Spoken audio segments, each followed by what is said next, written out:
In the opening verses of 1 Peter, Christians who are suffering because of their faith are reminded about their inheritance.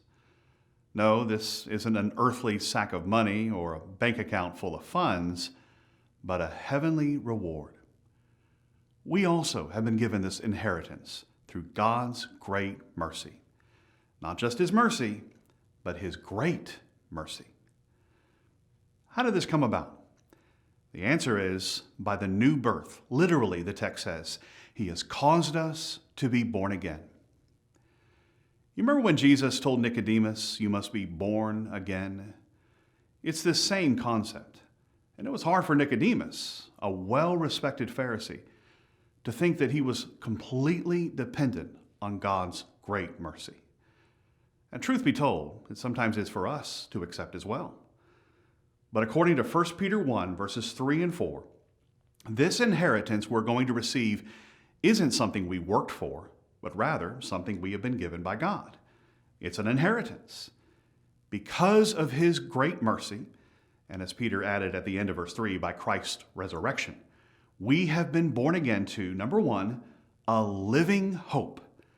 And number two, we have been born again to an inheritance.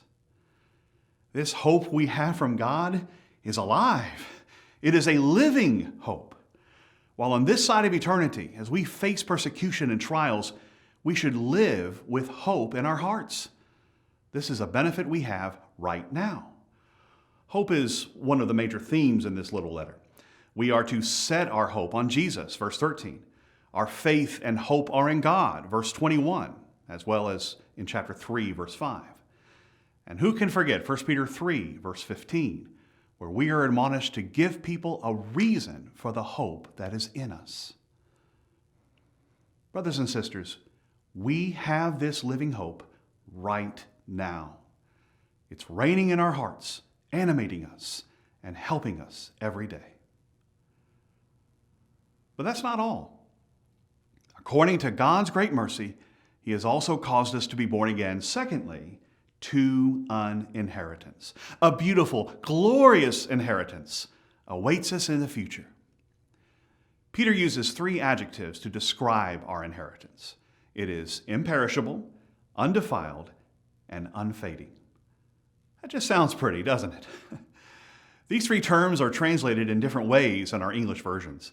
The King James and New King James versions render imperishable as incorruptible. The New International Version fleshes this out by saying it can never perish. In other words, our spiritual inheritance can never cease to exist.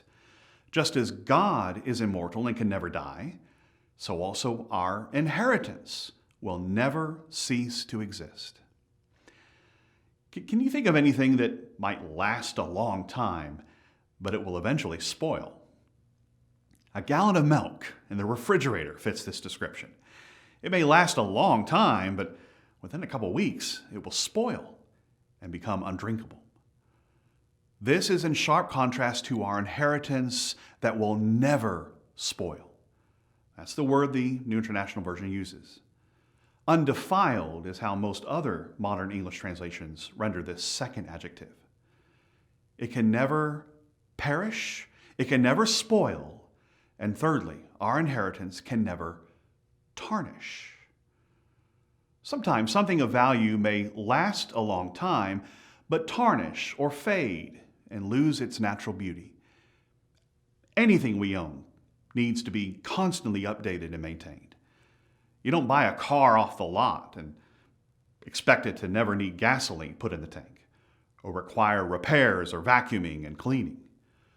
Jewelry requires maintenance too. Gold doesn't corrupt and cease to be gold, but over time it tarnishes and needs to be cleaned. We've studied 1 Peter 1, verse 4 a little bit. Take a look at 1 Peter 5, verse 4, where the apostle tells us about the unfading crown of glory. Unfading is closely related to the word translated as unfading in 1 Peter 1, verse 4. So what about our inheritance? Is it going to tarnish?